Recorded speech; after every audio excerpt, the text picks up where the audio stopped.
Sveiki. Mano vardas Auksė ir aš iš norvegų kalbos išverčiau Marianės Keurien knygą Netikros atostogos. Ši knyga man priminė mano pačios ilgas nesibaigiančias vasaras, kai kartais taip gera nuobodžiauti, o kartais taip siaubingai įgrįsta. Ir pagrindinė šios knygos veikėja Ina ir jos kaimynas kaip tik ir bando susirasti veiklos gana liūdname daugiabučio kieme. Netikros atostogos yra, mano nuomonė, knyga ir apie šviesius, ir apie tamsius jausmus, apie draugystę, meilę, rūpestį, bet kartu ir apie pavydą, pyktį ir nepasitikėjimą.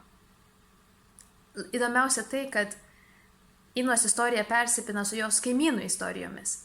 Todėl šioje gana trumpoje ir labai sklandžiai parašytoje knygoje mes susipažįstame su daugybė įvairiausių daugiasluoksnių veikėjų. Taip, kad rekomenduoju šią knygą ir vaikams, kuriems kartais gali pasirodyti, kad vasara prasideda gana sunkiai, nuobodžiai ir nemaloniai. O ir suaugusieji šioje knygoje ras kažką pažįstamo iš vaikystės ir šios draugės sluoksnius, žmogiškus veikėjus bei priminimą, kad viskas galiausiai bus gerai.